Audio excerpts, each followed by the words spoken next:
Chairman and I have ever characterized the staff statements as an indictment.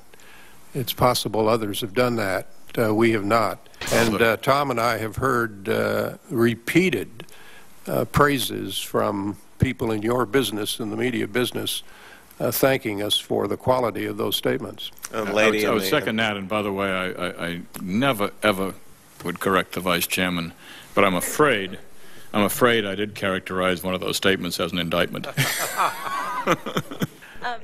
So how can you start with a document that you know is false and take that to the American people as a document by which Congress's accomplishments should be measured? Dennis Kucinich would present 35 articles of impeachment against the Bush administration in June of 2008. He would stand before the House for almost 3 hours before reading the last few articles, which were regarding 9/11. He alleged that the administration had not acted on specific warnings prior to 9/11, that they had attempted to cover this information up, and they had tried to stop any commission from being organized in regards to investigating the attack. Article 33.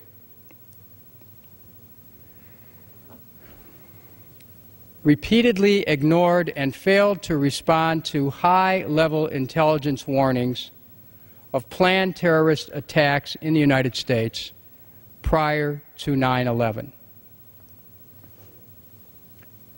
In his conduct while President of the United States, George W. Bush, in violation of his constitutional oath to faithfully execute the office of President of the United States and to the best of his ability preserve, protect, and defend the Constitution of the United States, and in violation of his constitutional duty under Article 2, Section 3 of the Constitution, to take care that the laws be faithfully executed, has both personally and acting through his agents and subordinates, together with the Vice President, failed in his constitutional duties to take proper steps to protect the nation prior to September 11th, 2001.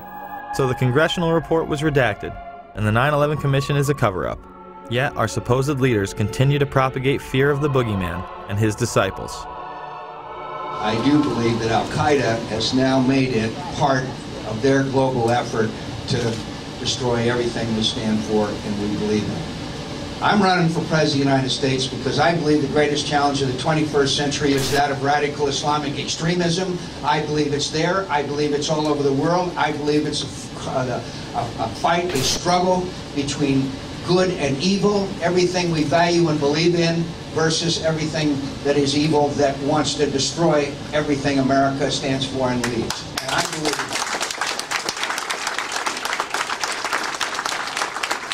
it was an Osama bin Laden job with 19 people from Saudi Arabia.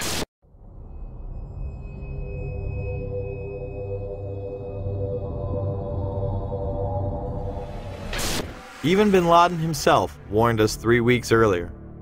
Osama bin Laden warned 3 weeks ago that he would attack American interest in an unprecedented attack, a very big one. There was a report, you'll recall, that the Mossad, the Israeli intelligence agency, did indeed send representatives to the U.S. to warn, just before 9/11, that a major terrorist attack was imminent. Prior to 9/11, it was widely reported that hijacked planes could be used as weapons. By Youssef's group and bin Laden's group to undertake a suicide mission.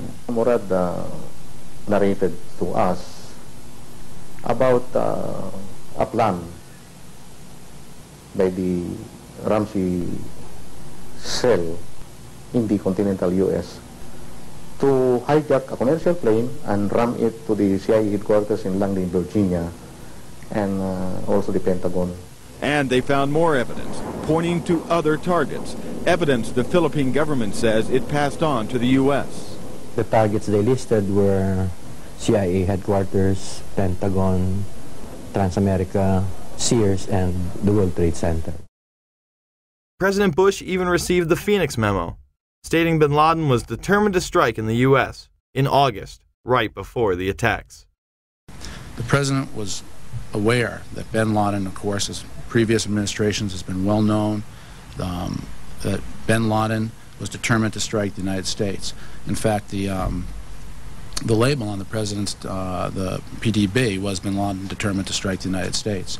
On August 6, 2001, President Bush was presented a President's Daily Brief article titled, "Bin Laden Determined to Strike in U.S." The lead sentence of that President's Daily Brief indicated that bin Laden and his followers wanted to follow the example of World Trade Center bomber Ramzi Youssef and bring the fighting to America. The article cited a more sensational threat, reporting that bin Laden wanted to hijack a U.S. aircraft. The President's Daily Brief item included information from the FBI indicating patterns of suspicious activity in this country, consistent with preparations for hijackings. The President broke his silence today about the revelations earlier this week that he had been briefed before September 11th about a possible al-Qaeda hijacking plot. The comments took place in the White House South Lawn setting where the press could not ask questions. While he was honoring the Air Force football team, his comments diverted to what has become topic A in Washington. You know what's interesting about Washington? It's a town, unfortunately, it's the kind of place where second guessing has become second nature.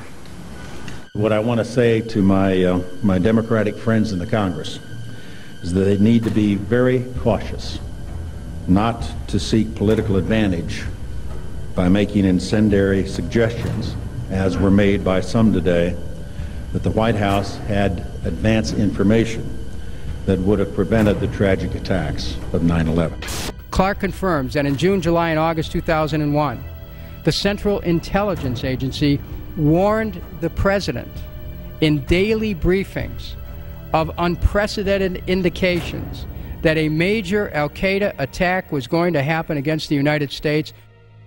It was so well known that the United States had done several drills with this exact scenario prior to 9/11. We're going to take a closer look tonight at another example of where, despite the conventional wisdom, there were people in the United States who actually were preparing to defend against the kind of attacks which occurred here on 9/11.